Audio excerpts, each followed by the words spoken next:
Hello students, कैसे हैं? बढ़िया। यस सर, आज हम लोग अपने लेवी एंड कलेक्शन के लेक्चर नंबर 2 की बात करेंगे। और लेक्चर नंबर 2, जैसा कि लेक्चर नंबर 1 में हमने देखा था, देयर आर 3 सेक्शंस। बेसिकली हम लोग इस चैप्टर में 3 सेक्शंस की स्टडी करते हैं, section 7, section 8 and section 9। Section 7 is all about your scope of supply, जिसमें बताया जाता है कि पूरे जीएसटी ने किस सप्लाई को अपने अंदर कवर किया है, मीन्स किन किन चीज़ों को अपने अंदर कवर किया है।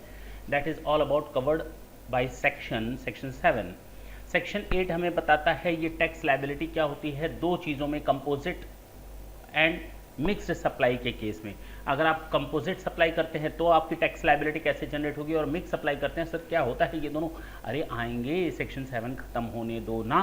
और उसके बाद बात करेंगे section 9। This is all about your levy and collection. जिस चैप्टर की हेडिंग है लेवी एंड कलेक्शन, वो सेक्शन 9 में दिया हुआ है, लेवी एंड कलेक्शन, कि कब हमारी टैक्स लायबिलिटी अराइज होती है और गवर्नमेंट हमारा कलेक्शन कैसे कर सकती है, वो दिया हुआ है सेक्शन 9 में। तो स्कोप ऑफ सप्लाई, सप्लाई में किन किन चीज़ों को कवर किया जाएगा, सेक्शन 9 बताता है कि गवर्नमेंट उस टैक्स लायबिलिटी को, जो आपसे सप्लाई कवर हुई है, जो सप्लाई आप कर रहे हैं, मैंने आपको पढ़ाया, मैंने माल बेचा, मैंने कुछ भी किया, तो मेरे ऊपर टैक्स लायबिलिटी कब अराइज होगी और गवर्नमेंट वो टैक्स लायबिलिटी हमसे कैसे ले सकेगी, ये सेक्शन 9 में बताएगा। क्लियर हुआ सेक्शन 7 और सेक्शन 9 का फंडा? Yes sir. इसके अलावा हमें 3 शेड्यूल्स भी पढ़ने हैं, schedule 1, schedule 2 and schedule 3। Schedule 1 कहता है कि भैया तुम माल फ्री में दो, पैसा ना लो, विदाउट कंसिडरेशन लो, तब भी ये सप्लाई मानी जाएगी। ओ ये सप्लाई तभी भी मानी जाएगी? हाँ सर, ये सप्लाई मानी जाएगी अगर आप फ्री में देते हैं तो भी। सेक्शन शेड्यूल 2 कहता है, ये वो एक्टिविटीज़ हैं, इसमें आप वर्ड जोड़ देंगे और ट्रांजैक्शंस। तो एक्टिविटीज़ और transaction to be treated as supply. कुछ चीज़ें ऐसी हैं जिनको सप्लाई ट्रीट किया गया है, टू बी ट्रीटेड, यानी कि अगर ये शेड्यूल ना होता तो शायद आप उनको सप्लाई नहीं मानते। मेरी बात समझ में आई? अगर ये शेड्यूल 2 नहीं होता तो आप कहते जाए दो, let it be, but it is to be now, it is considered as supply. Either it is a case of supply of goods or supply of services, दोनों में से किसी एक को माना जाएगा। आप इसमें ऐड कर लेंगे वर्ड, हमसे छूट गया, एक्टिविटीज और transactions to be treated as supply of goods और सप्लाई ऑफ सर्विसेज। चलिए शेड्यूल 3 में क्या बोला गया है? शेड्यूल 3 कहता है लाख कोशिश कर लो, लाख कोशिश कर लो, ये वो सप्लाईज हैं जिनको ना तो सप्लाई ऑफ गुड्स माना जाएगा और ना तो सप्लाई ऑफ सर्विस माना जाएगा। ये देखिए, neither as supply of goods और nor a supply of services. जी, तो हमें कुल मिलाकर के इस लेवी एंड कलेक्शन चैप्टर में इतनी ही चीज़ें पढ़नी है। फर्स्ट पार्ट हम लोगों ने फर्स्ट लेक्चर देख लिया था, सेक्शन 7, जिसमें बताया गया था include, supply includes all forms of supply of goods or services such as sale, transfer, lease, rental, disposal, exchange, barter exchange, made or agreed to be made for a consideration by a person in the course of business or in the course of furtherance of business। और furtherance of business को मैंने यहाँ पर clear कर दिया था, means कोई भी एक्टिविटी जो आपके बिजनेस को आगे ले जाने का काम करे, प्रमोशन देने का काम करे, तो वो भी आपका इन the course of furtherance of business होता है। अच्छा, दूसरा मैंने इसमें बताया था सप्लाई में क्या क्या सप्लाई में कवर होती है, स्कोप क्या क्या है, किन किन चीज़ों तक गवर्नमेंट पहुंची। जरा ये देखिए, इसमें कहा गया अगर कोई पर्सन इंडिविजुअल को छोड़कर, अदर देन एन इंडिविजुअल, अगर कोई पर्सन इंडिविजुअल को अगर छोड़ दिया जाए, तो अगर कोई पर्सन अपने मेंबर्स को, यानी कि क्लब हुआ, ट्रस्ट हुआ, ये सारी चीज़ें, अगर कोई पर्सन अपने मेंबर्स को, तो कहा गया कि अगर कोई, अभी तक मैंने आपको सेक्शन 7(1)(a) बताया, ठीक है। सेक्शन 7(1)(a) क्या कहता है? ये न्यूली इंसर्टेड प्रोविजो है। इसमें क्या बोला गया है? अगर कोई पर्सन, जिसमें इंडिविजुअल को छोड़ दिया जाए, अपने मेंबर्स को कोई बेनिफिट देता है, चाहे कैश में, क्रेडिट में, डेफर्ड पेमेंट में, जो भी हो, किसी कंसिडरेशन के अगेंस्ट, तो वो भी सप्लाई माना जाएगा, सप्लाई की डेफिनेशन में कवर होगा। इसको एक शेड्यूल था, शेड्यूल में से हटा दिया गया, यहाँ पर डाल दिया गया, बात खत्म। पहले भी था लेकिन इसको सही तरीके से सप्लाई में कवर कर लिया गया, ताकि कोई लिटिगेशन ना आने पाए, विवाद ना होने पाए, मैटर क्लियर कर दिया गया। अच्छा, इसमें मैंने आपको सेक्शन 7(1)(b) बताया था कि import of services for a consideration, चाहे वो बिजनेस के लिए हो या ना हो, अगर कोई हम इंपोर्ट कर रहे हैं सर्विसेज आउटसाइड इंडिया से, इंपोर्ट कर रहे हैं, परचेज कर रहे हैं, this is not the supply. मैं किसी को सर्विसेज नहीं दे रहा, बल्कि उल्टा मैं सर्विसेज ले रहा हूं। थोड़ा अजीब लगा, उल्टा लगा, थोड़ा अजीब लगा, बिल्कुल अजीब लगेगा सर, आप तो खरीद रहे हैं तो सप्लाई में कैसे आ गया? Yes, it is a case of supply, इसको सप्लाई मान लिया जाएगा अगर आपको इंपोर्ट कर रहे हैं, चाहे पैसा दे करके, चाहे वो बिजनेस पर्पस के लिए हो या ना हो, वो आपका सप्लाई में कवर होगा, उस पर भी आपको जीएसटी देना पड़ेगा। सर माल खरीदने, सर्विस खरीदने पर भी, यहाँ सर्विस खरीदने पर भी आपको, वो भी आउटसाइड इंडिया से, आपको टैक्स देना पड़ेगा। ध्यान दें, मैंने कहा फॉर अ कंसिडरेशन। क्या सर यहाँ पर विदाउट कंसिडरेशन अगर इंपोर्ट की जाए सर्विसेज, चाहे बिजनेस के लिए चाहे बिजनेस के लिए ना हो, तो क्या वो कहीं कवर होता है?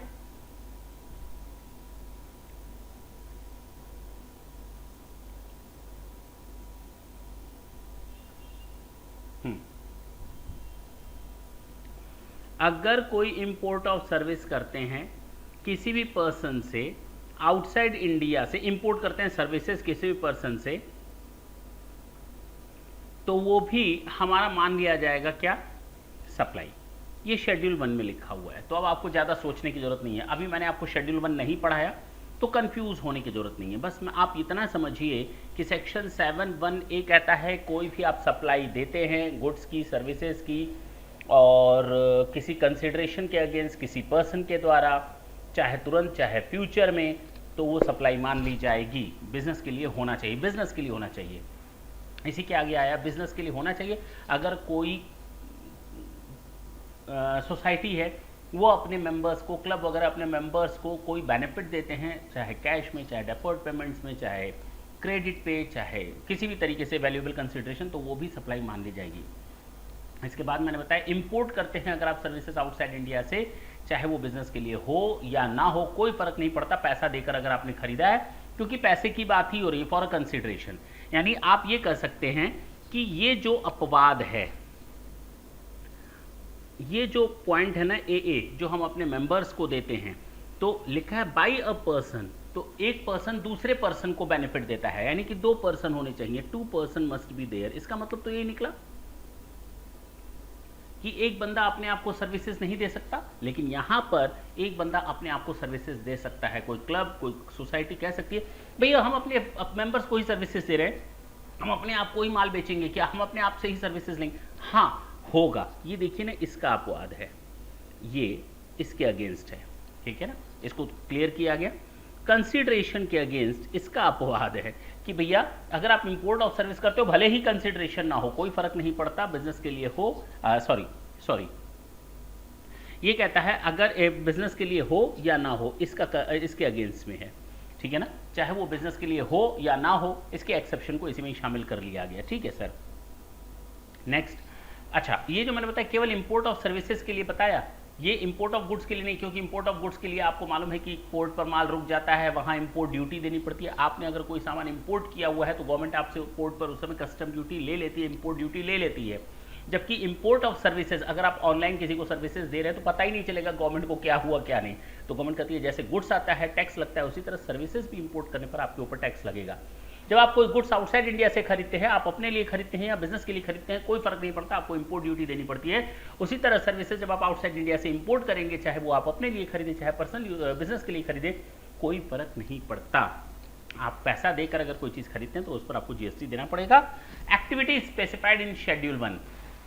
ओके, अब आती है बात शेड्यूल 1, शेड्यूल 2 और शेड्यूल 3 की। ये सब चीजें मैंने लास्ट सेशन पढ़ाया था। शेड्यूल 1 कहता है कि विदाउट कंसिडरेशन होगा तो भी सप्लाई मानी जाएगी। शेड्यूल 2 कहता है कि ये वो चीज़ें हैं जिनको हम सप्लाई ऑफ गुड्स और सप्लाई ऑफ सर्विसेज ट्रीट करेंगे। और शेड्यूल 3 कहता है भैया लाख कोशिश कर लो, इनको ना हम सप्लाई ऑफ गुड्स मानेंगे ना तो सप्लाई ऑफ सर्विसेज, वो लिस्ट में मिलेगी हमको, वो लिस्ट मिलेगी हमको। और साथ ही साथ अगर गवर्नमेंट किसी चीज़ को नोटिफाई करती है तो वो, अच्छा, गवर्नमेंट के पास ये भी पावर है कि वो किसी सप्लाई ऑफ गुड्स को, जो हमें लगता है ये गुड्स है गुड्स है गुड्स है गुड्स है, उसको सर्विस कर सकती है, और हमको लगता है सर्विस है सर्विस है सर्विस है, गवर्नमेंट उसको as a supply of goods tax लगा सकती है। This is the power of the government. Okay, इसमें मैंने फर्दरेंस ऑफ बिजनेस बता दिया। लाइसेंस का मतलब होता है कोई भी ऑफिशियल डॉक्यूमेंट। यहाँ से मैं नई चीज़ें स्टार्ट कर रहा हूँ आपके लिए। लाइसेंस का मतलब होता है, अभी तक जितना भी पढ़ा है वो लास्ट सेशन में मैंने पढ़ा दिया है, आज मैं बता रहा हूँ license means an official document that permits to do something.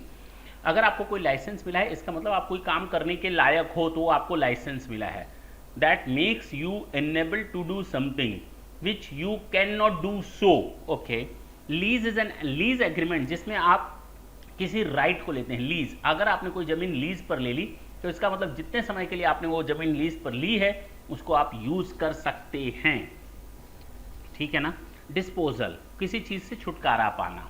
और इंक्लूड्स, मैंने आपको इंक्लूसिव डेफिनेशन, सप्लाई की इंक्लूसिव डेफिनेशन बताई, देखिए ना उसका एग्जांपल ये है कि नया इंसर्ट हुआ है। इंक्लूसिव यानी कि कोई भी नई चीज़ बाद में इस डेफिनेशन में शामिल की जा सकती है। और कहाँ लिखा है, सप्लाई इंक्लूड्स, ये इंक्लूसिव डेफिनेशन है। Is it clear?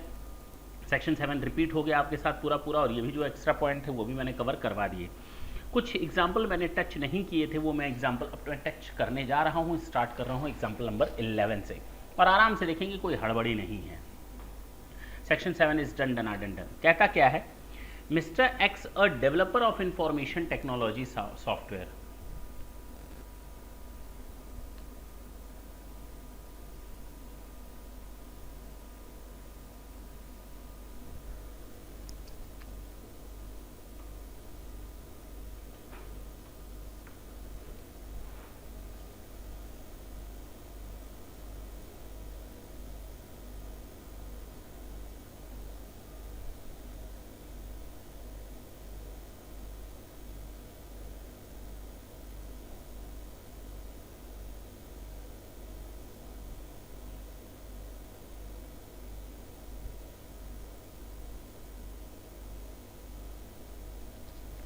ठीक है, चलिए, तो कहने का मतलब ये कि अब जो मैं एग्जांपल बताने जा रहा हूँ, ये एग्जांपल मैंने लास्ट सेशन में टच नहीं किए थे। एग्जांपल नंबर 11 क्या कहता है कि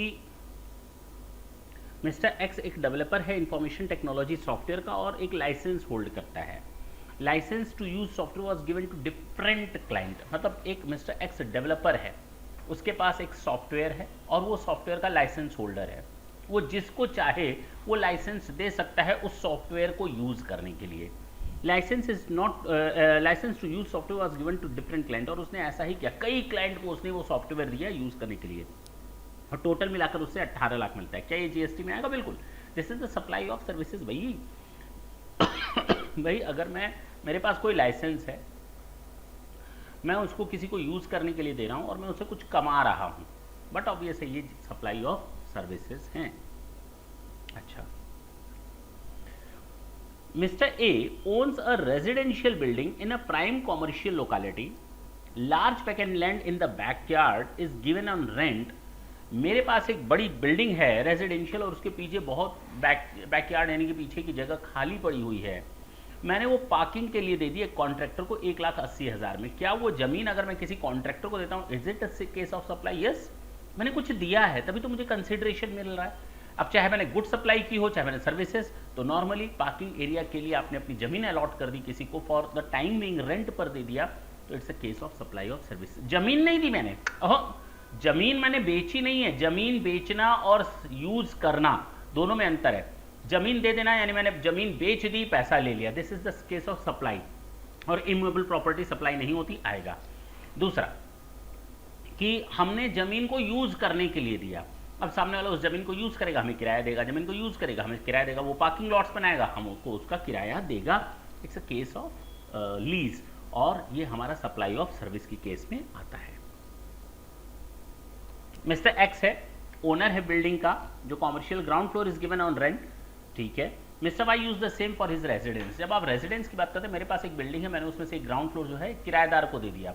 किराएदार उसका यूज बिजनेस में नहीं कर रहा, किराएदार उसका यूज अपने रहने के लिए करता है, तो गवर्नमेंट ने स्पेसिफिकली, अदरवाइज ये सप्लाई ऑफ सर्विस है।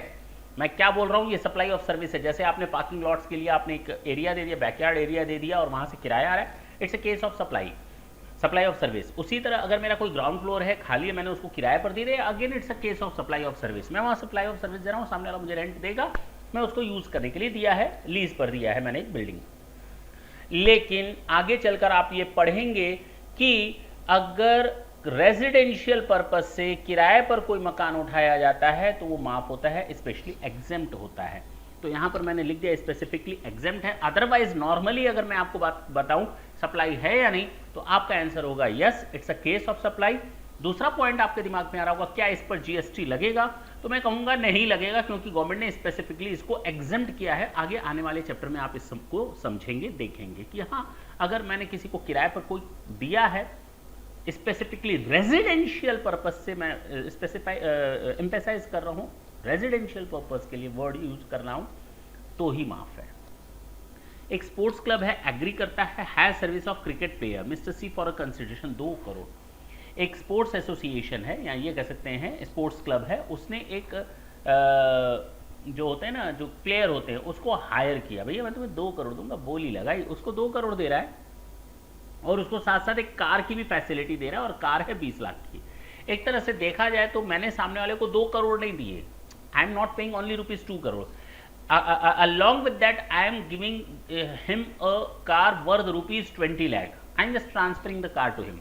So it means in totality I am paying him ₹2 crore 20 lakh and it's a case of supply. वो हमें सर्विस देगा, मैंने तुम्हें कंसिडरेशन दिया। टोटल कितना कंसिडरेशन दिया? मैंने 2 करोड़ 20 लाख का कंसिडरेशन दिया है। Is it clear? अच्छा, मिस्टर एक्स अपना ऑफिस फर्नीचर सेल करता है मिस्टर वाई को उस कंडीशन में कि वो 10,000 पे करेगा एक ट्रस्ट को। अगर मिस्टर एक्स मिस्टर वाई को फर्नीचर ट्रांसफर करता है इस कंडीशन पर कि जो पैसा तू मुझे देगा ना, वो तो ठीक है, बल्ले बल्ले है, साथ में 10,000 रुपए ना जा उस ट्रस्ट में डोनेट करके आ, उधर भी 10,000 दे और मुझे फर्नीचर का कुछ रुपए दे दे। इसका मतलब ये हुआ मैं उससे टोटल कितना मांग रहा हूँ। वो कहेगा नहीं नहीं मैं डोनेट नहीं करूँगा। मैं कहूँगा ठेंगा, मैं तुम्हें अपना फर्नीचर क्यों बेचूँ, तू उधर 10,000 दे और मुझे इतना रुपया दे। अब मेरा वहाँ 10,000 देने का ये इंटेंशन तो हो सकता है ना कि वो 10,000 मेरे पास बैक डोर से आ जाएगा, कहीं ना कहीं से आ जाएगा। तो कहने का मतलब ये हुआ कि कंसिडरेशन टोटल कितना हुआ? सर जो आप फर्नीचर का लेंगे सामने वाले से, वो आप सप्लाई कर रहे हैं, फर्नीचर दे रहे हैं, it's a case of supply, furniture दे रहे हैं ठीक है, लेकिन आपको पैसा कितना मिला टोटल? जितना फर्नीचर का मिले अब मुझे डायरेक्ट और जितना मुझे मैंने उससे डोनेट करवाया, वो दोनों को ऐड कर ले, मेरे को कितना मिला वो पता चल जाएगा। ठीक है ना? In addition to the value of furniture. Sorry,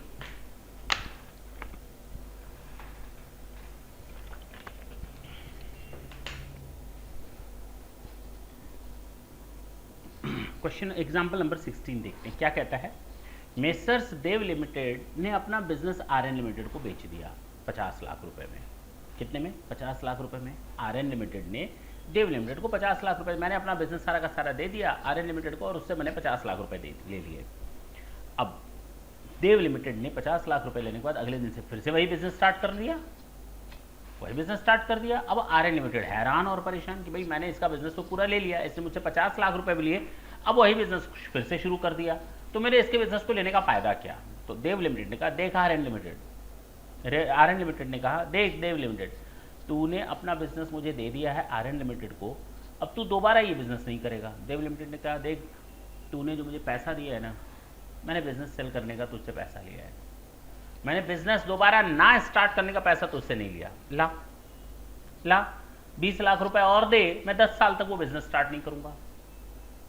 अब आरएन लिमिटेड को लगा बात तो सही है, इसको 20 लाख रुपए दो, नहीं तो ये तो कल फिर सर पे खड़ा हो जाएगा, बिजनेस में कंपटीशन करेगा और सेम बंदा है तो हमें ज़्यादा नुकसान पहुंचाएगा, मार्केट वैल्यू है। उसने 20 लाख रुपए और दे दिए देव लिमिटेड को, यानी कि देव लिमिटेड को अब कितना मिल गया? 50 lakhs against the sale of business as well as 20 lakhs for not doing something, तो उसका भी कंसिडरेशन मिला है 20 लैक्स। तो in totality Dev limited is getting 70 lakhs as a consideration.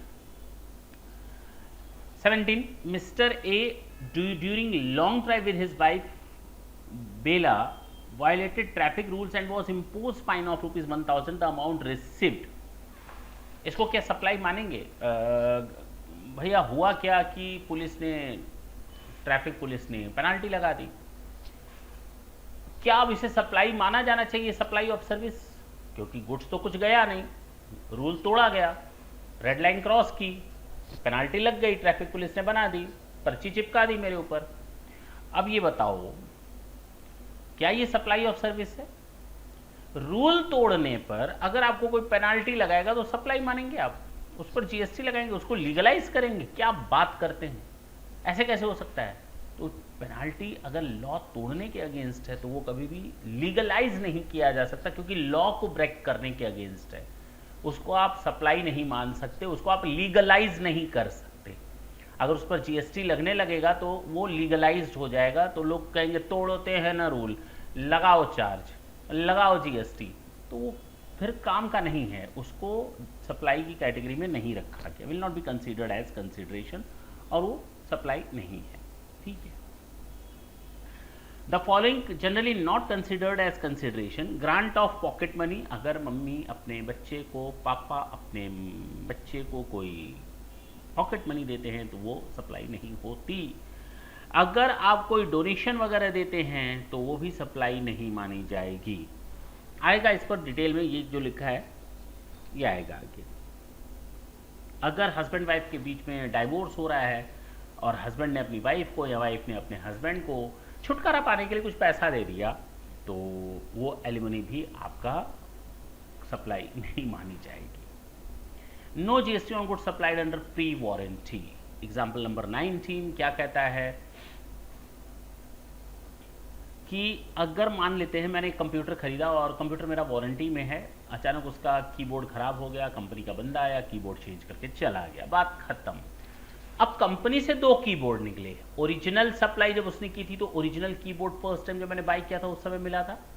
Warranty period में कीबोर्ड खराब हो गया, उसने कीबोर्ड उठाया और उसको सर्विस कर दिया, या कहते हैं कुछ नया मटेरियल ऐड ऑन कर दिया, या दूसरा हमको दे दिया वारंटी पीरियड में। अब पहले वाले पर तो जीएसटी कटा होगा, क्या दूसरा वाला जो हमें फ्री में दिया जा रहा है उस पर भी जीएसटी लगेगा क्या? कहा गया नहीं।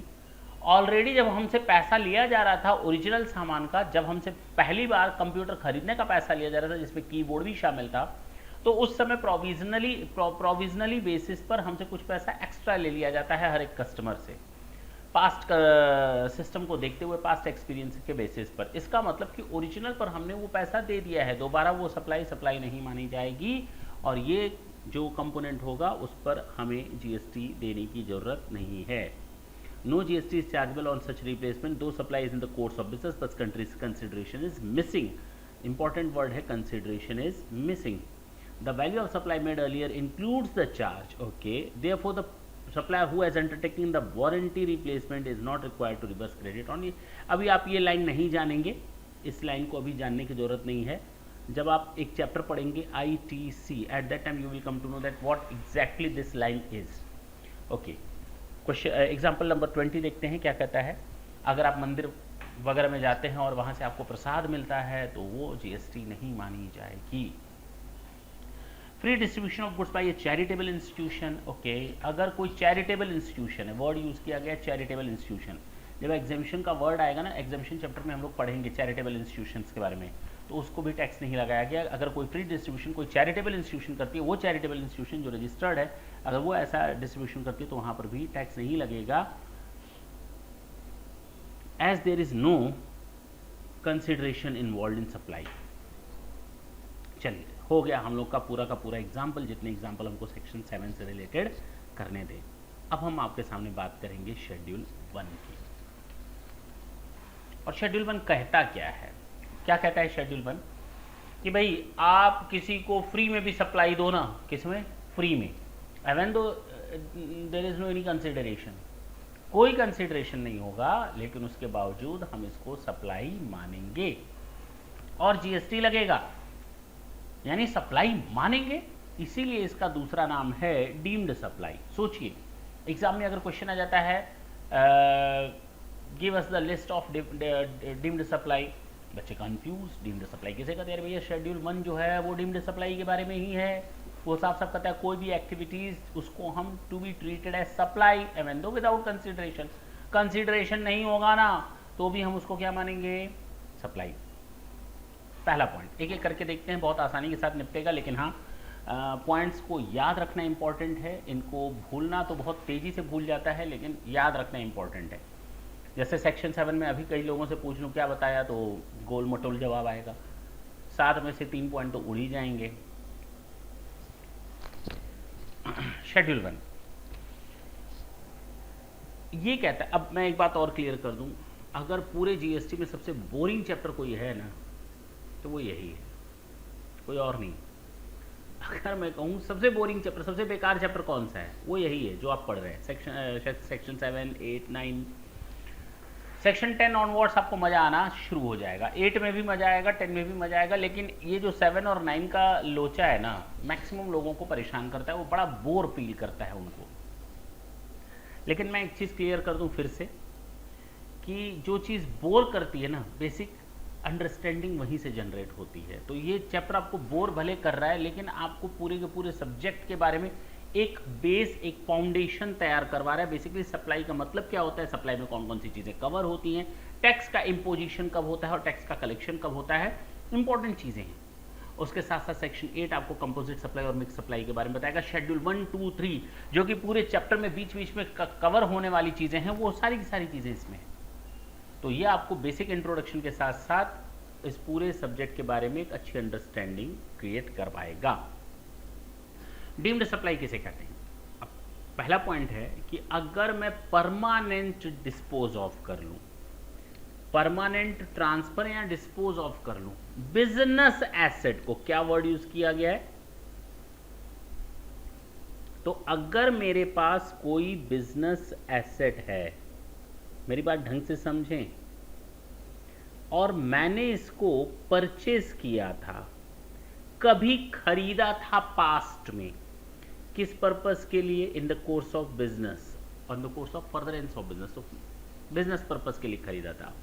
और जब मैंने परचेज किया था ना, मैंने उस पर 1 लाख रुपए का प्लस 18,000 का जीएसटी मैंने दिया था। टोटल मैंने 1,18,000 का पेमेंट किया था जब मैंने उस एसेट को खरीदा था। मैंने इस 18,000 का टैक्स क्रेडिट ले लिया, जिसको हम लोग आगे से नाम देंगे आईटीसी, इनपुट टैक्स क्रेडिट। ये क्या था? परचेज था, यानी इनपुट था। परचेज यानी इनपुट, आया, खरीदा, और उस पर मैंने टैक्स दिया, ये 18,000 रुपए का, और मैंने इसको वापस ले लिया गवर्नमेंट से, टैक्स क्रेडिट ले ली, इसका मैंने बेनिफिट ले लिया गवर्नमेंट से, भाई मैंने 18,000 दे दिया, वापस करो। कैसे वापस होता है वो आगे चलकर देखेंगे। तो फिलहाल मुझे पैसा वापस मिल गया, मैंने इसकी टैक्स क्रेडिट ले ली। अच्छा, अब ये एसेट कितने की पड़ी मुझे? 1 लाख की। 1,18,000 दिया था, 18,000 गवर्नमेंट से मैंने टैक्स क्रेडिट वापस ले ली। इस एसेट को हमने ट्रांसफर कर दिया या डिस्पोज ऑफ कर दिया। क्या कर दिया? अगर एवन फ्री में भी किया होगा ना, वही तो बात हो रही है शेड्यूल 1 में। अगर आपने कोई पैसा नहीं लिया, मैंने एक लैपटॉप खरीदा, कंप्यूटर खरीदा, और उस कंप्यूटर को मैंने अपने एक एम्प्लॉय को दे दिया। अब जब मैंने कंप्यूटर खरीदा था तो मैंने उस पर जीएसटी दिया था और जीएसटी की क्रेडिट ले ली थी। अब मैंने उस कंप्यूटर को अपने एक एम्प्लॉय को दे दिया, एम्प्लॉय ने अपने बच्चे को दे दिया। अब बताओ क्या होगा? तो मैंने भले ही वो फ्री में दिया हो उस कंप्यूटर को, लेकिन अब उसको सप्लाई मान दी जाएगी और गवर्नमेंट हमसे टैक्स लेगी, क्योंकि मैंने तो गवर्नमेंट से टैक्स वापस ले लिया था। अब गवर्नमेंट कहेगी देख देख देख, तू पर्सनल यूज कर रहा है, उस एसेट को अपने लिए यूज कर रहा है, किसी दूसरे को फ्री में दे रहा है, फ्री में देने के लिए तेरे को एसेट दी, क्रेडिट देती है टैक्स की, चल वापस कर पैसा। तो कैसे किया जाएगा आगे देखा जाएगा। तो फिलहाल हाँ, वो सप्लाई माना जाएगा एवन दो इट्स फ्री। समझ में आई बात? बिल्कुल ठीक है सर, आराम से देखेंगे, कोई हड़बड़ी नहीं है। Supply of goods or services और बोथ, अगर आप सप्लाई करते हैं चाहे गुड्स की चाहे सर्विसेज की, बिटवीन रिलेटेड पर्सन, ये सप्लाई किसके बीच में होती है? 2 रिलेटेड पर्संस के बीच में या डिस्टिंक्ट पर्संस के बीच में। तो रिलेटेड पर्संस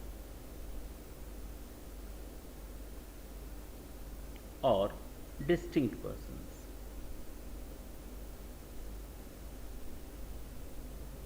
ये आप याद रखेंगे। रिलेटेड पर्सन्स के बारे में ये बताया गया कौन कौन होते हैं रिलेटेड पर्सन, सेक्शन 15 में बताए गए हैं। ये रिलेटेड पर्सन की लिस्ट है। डिस्टिंक्ट पर्सन क्या होते हैं? अभी थोड़ी देर पहले मैंने बताया कि एक क्लब है, वो अपने मेंबर्स को सप्लाई कर रहा है।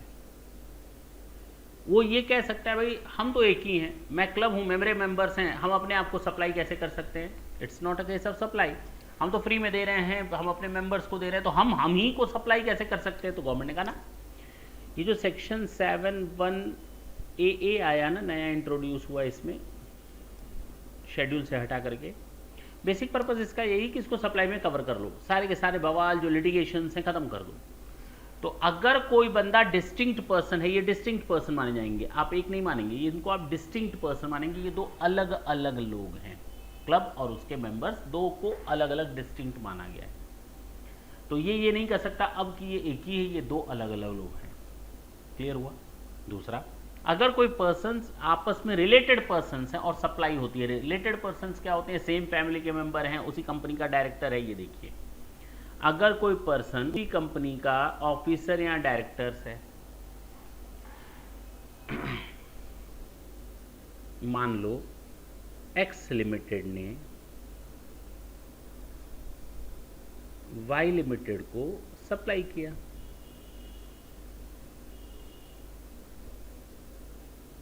वो भी फ्री में। इस एक्स लिमिटेड में मिस्टर ए और इसमें भी मिस्टर ए डायरेक्टर है।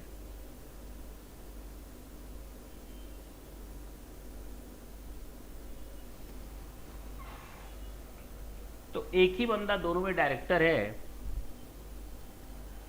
तो वो रिलेटेड पर्सन्स कहलाएंगे। क्या कहलाएंगे? रिलेटेड। दो फर्मों में एक ही बंदा पार्टनर है, इसमें भी वही पार्टनर, दूसरे में भी, तो वो रिलेटेड पर्सन्स कहलाएंगे।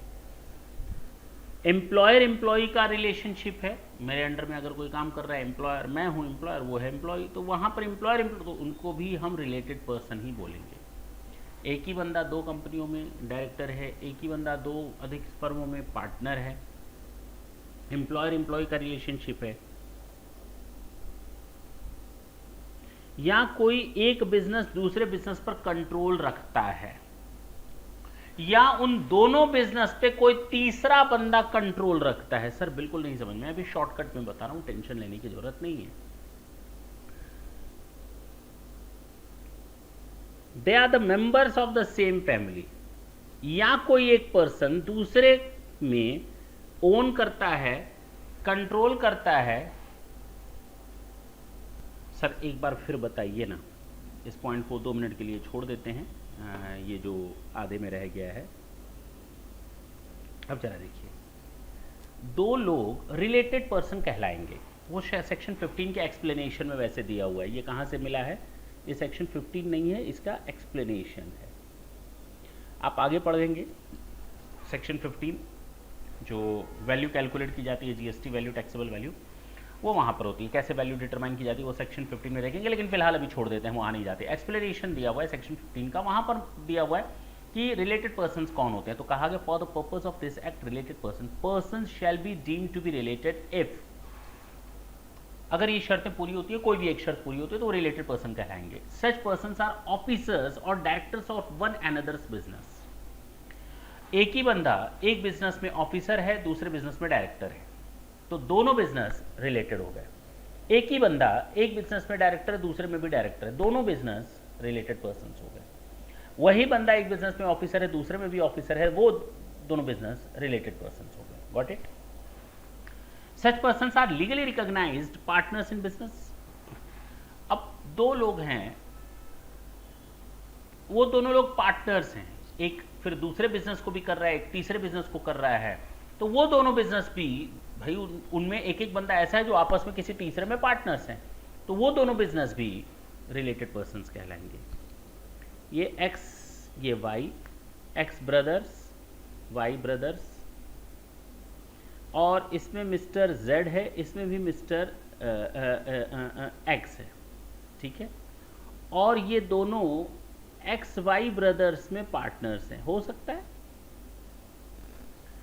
तो ये दोनों बिजनेस आपस में रिलेटेड पर्सन्स कहलाएंगे। दोनों में कॉमन पार्टनर्स नहीं है, लेकिन उसके बावजूद भी उनके पार्टनर्स कहीं पार्टनर्स हैं। अगर दोनों में कॉमन पार्टनर्स होते, एक्स ब्रदर्स में भी एक्स होता, तो भी ये क्या कहलाते? रिलेटेड पर्सन्स कहलाते। Such persons are employer and employee. अगर दो लोग आपस में एम्प्लॉयर एम्प्लॉय का रिलेशनशिप रखते हैं, तो वो भी रिलेटेड पर्सन कहलाएंगे। तो मेरे एम्प्लॉय जितने भी हैं वो सारे सारे हमारे रिलेटेड है, रिलेटेड पर्सन्स की कैटेगरी में आएंगे। Any person directly or indirectly own control और hold more than 25% or more of outstanding voting stock or share of both of them.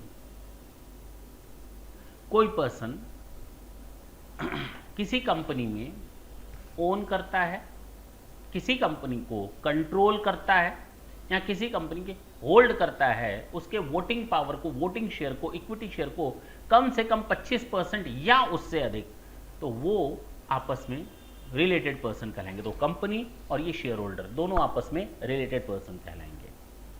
अच्छा, one of them directly or indirectly control the other, एक दूसरे business को control कर रहा है, तो ये दोनों लोग रिलेटेड पर्सन कहलाएंगे। ये दोनों मिलकर के किसी तीसरे को कंट्रोल कर रहे हैं, एक्स है, वाई है, जेड है, ये दोनों मिलकर जेड को कंट्रोल कर रहे हैं, तो ये दोनों आपस में, एक्स और वाई भी आपस में रिलेटेड पर्सन। सर आप थोड़ा स्पीड ज़्यादा किए हुए हैं, ठीक है, कोई दिक्कत नहीं, क्योंकि ये सेक्शन 15 में दोबारा देखना है हम कहाँ, यहाँ पर केवल आपको एक हिंट दे रहे हैं सेक्शन 15 यानी रिलेटेड पर्सन के बारे में। Together they control the third person, they are members of the same family, एक ही फैमिली के अगर मेंबर हो तो वो सारे आपस में रिलेटेड पर्सन कहलाए जाते हैं। पर्सन में एक लीगल पर्सन भी शामिल है, ठीक है, इसको छोड़ देते हैं थोड़ी देर के लिए। कहने का मतलब ये आपका था शेड्यूल 1 का पॉइंट नंबर 2। शेड्यूल 1 का पहला पॉइंट मैंने दिखाया कि परमानेंटली ट्रांसफर और डिस्पोज ऑफ होती है कोई भी ऐसी बिजनेस एसेट जिस पर हम आईटीसी ले चुके थे, आज अगर वो परमानेंटली डिस्पोज ऑफ होती है, परमानेंटली ट्रांसफर होती है, तो उस समय उसको सप्लाई मान लिया जाएगा, भले ही कोई कंसिडरेशन ना लिया गया हो। दूसरा, अगर कोई दो डिस्टिंक्ट पर्सन्स या दो रिलेटेड पर्सन्स आपस में बिजनेस करते हैं, बिना पैसे के करते हैं, ट्रांजैक्शन करते हैं, तो उसको भी हम सप्लाई मानेंगे। सप्लाई ऑफ गुड्स, अगर कोई प्रिंसिपल अपने एजेंट को या कोई एजेंट अपने प्रिंसिपल को कोई सप्लाई करता है तो वो भी सप्लाई में आ जाएगा। सर प्रिंसिपल एजेंट में कमीशन का हिसाब किताब होता है, ये प्रिंसिपल है, ये एजेंट है। प्रिंसिपल ने एजेंट से कहा कि भाई तू परचेज करो स्टॉक, एजेंट ने परचेज कर लिया स्टॉक, भाई उसने कहा, इसने खरीद लिया। अब दो चीजें हैं, अल्टीमेटली ये स्टॉक तो पी के पास आएगा और पी इसको क्या देगा, कमीशन। अगर केवल ये हिसाब किताब है तो हम ऐसे एजेंट की बात यहां नहीं कर रहे, क्योंकि ये तो केवल कमीशन के बेसिस पर है, ये केवल कमीशन लेगा, किनारे होगा, और एजेंट को केवल कमीशन पर ही जीएसटी देना पड़ेगा। हम यहां सप्लाई की बात कर रहे हैं, ये है प्रिंसिपल, ये है एजेंट। प्रिंसिपल ने एजेंट से कहा स्टॉक परचेज करो, एजेंट ने स्टॉक परचेज कर लिया, कहानी बदल गई। इन हिज नेम, ओके, सोचो एजेंट जो है अपने नाम से सामान खरीद लेता है, क्योंकि उसे मालूम है ये सामान हमको किसको देना है, पी को देना है, प्रिंसिपल को देना है, और एजेंट ने वो जो सामान खरीदा अपने नाम से खरीदा, पी ने इसको पूरा पैसा दिया और ये सामान इसके पास चला गया, पी के पास पूरा पैसा दिया, कमीशन का नहीं दिया, पूरा कंप्लीट पैसा दिया। Even though he was a agent, दो तरह के एजेंट होते हैं, एक कच्चा आढ़तिया, एक पक्का आढ़तिया। कच्चा एजेंट एंड पक्का एजेंट। ये जो ऊपर मैंने बताया कच्चा एजेंट था, जो केवल सामान खरीदता है, वो डिलीवर कर देता है और मालिक से कहता है मुझे मेरा कमीशन का हिस्सा दो, 1%, 2%, 0.5%, what ever the case is. While in the second case the agent is a पक्का एजेंट, पक्का आढ़तिया। उसने पहले सामान अपने नाम से खरीदा, सामान का मालिकाना हक रखा, फिर प्रिंसिपल कहता है तू मुझे सामान दे, ये यहां से सामान भेजता है अपने नाम का सामान, तो ये सप्लाई मान लिया जाएगा, ये सप्लाई हो गई, गुड्स की सप्लाई हो गई। तो कहा गया कि by a principal to his agent where the agent undertakes to supply such goods on behalf of the principal or such goods on behalf of the principal by an agent to his principal. चलिए, import of service by a person from a related person or from any of his other establishment outside India in the course or furtherance of business। मैंने ये आपको पहले ही बताया कि free of cost है, मैं free of cost की बात कर रहा हूँ। इम्पोर्ट ऑफ सर्विस, अगर सर्विस इंपोर्ट की जा रही है फ्री ऑफ कॉस्ट, वो भी कहाँ से, रिलेटेड पर्सन से। किस पर्पस के लिए, बिजनेस के पर्पस के लिए। सर अगर मैं कोई आउटसाइड इंडिया से कोई सामान इंपोर्ट करता हूँ, भले ही फ्री में इंपोर्ट करेंगे, गुड्स की बात कर रहा हूँ, तो भी इंपोर्ट ड्यूटी देनी पड़ेगी। तो यहाँ पर अगर आप कोई सर्विस भी लेते हैं, फ्री में लेते हैं आउटसाइड इंडिया से, तो बकायदा वो आपका रिलेटेड पर्सन होगा। कौन होगा, रिलेटेड पर्सन होगा। तो चाहे वो बिजनेस में मेरा रिलेटेड पर्सन हो या फैमिली में कोई मेरा रिलेटिव हो, अगर वो रिलेटेड पर्सन से मैं कोई इंपोर्ट ऑफ सर्विस करता हूँ, फ्री में करता हूँ, बिजनेस के लिए होना चाहिए, तो फ्री में होने के बावजूद वो हमारा सप्लाई मान लिया जाएगा, मुझे उस पर टैक्स देना पड़ेगा। ध्यान देने लायक बात है, पहला, अगर मैं परमानेंट ट्रांसफ़र या डिस्पोजल करता हूँ बिजनेस एसेट्स का, जिस पर मैंने आईटीसी पहले से क्लेम कर रखा है, यहाँ रिलेटेड पर्सन या डिस्टिंक्ट पर्सन्स के बीच में कोई काम होता है, तो वो एक प्रिंसिपल अपने एजेंट को सप्लाई करे या एजेंट प्रिंसिपल को कोई सप्लाई करे, तो वो भी हमारा आ जाएगा, बशर्ते वो पक्का अड़तिया हो। लास्ट मैंने बताया, अगर कोई इंपोर्ट ऑफ सर्विसेज किया जाता है, फ्री ऑफ कॉस्ट में होता है, रिलेटेड पर्सन से होता है, बिजनेस के लिए होता है, तो वो भी इस शेड्यूल में है। मैंने ऊपर बताया था अगर कोई इंपोर्ट किया जाता है कंसिडरेशन से, शेड्यूल 7 में मैंने सेक्शन 7 में मैंने बताया था, अगर कोई इंपोर्ट ऑफ सर्विसेज की जाती हैं पैसा दे करके, चाहे बिजनेस के लिए हो या चाहे पर्सनल पर्पज़ के लिए हो, वहाँ पर जीएसटी लगेगा, भले ही पर्सनल पर्पज़ के लिए हो। और यहाँ मैं ये बोल रहा हूँ बिजनेस के लिए हो, फ्री में हो, आउटसाइड इंडिया से हो, तो ऐसा तो है नहीं कि नॉन रिलेटेड हमको फ्री में कोई सर्विस दे देगा आउटसाइड इंडिया से, रिलेटेड पर्सन ही देगा। तो अगर आउटसाइड इंडिया से कोई इंपोर्ट ऑफ सर्विस होती है, फ्री ऑफ कॉस्ट में होती है, रिलेटेड पर्सन से होती है, बिजनेस पर्पज़ के लिए होती है, तो वो हमारा जीएसटी के दायरे में आ जाएगा। Is it clear? ये चीज़ें आपको ध्यान देनी है। नेक्स्ट सेशन में जब आएंगे ना, तो हम इसके आगे बात करेंगे एग्जाम्पल नंबर 22 के आगे, सारे एग्जाम्पल करेंगे और शेड्यूल 2 को कवर करेंगे। तो नेक्स्ट सेशन और उसके नेक्स्ट सेशन में हमारा ये पर्टिकुलर टॉपिक, ये चैप्टर नंबर 3 आपका पूरी तरह खत्म होगा। तब तक के लिए tata and bye bye, thank you, thanks a lot.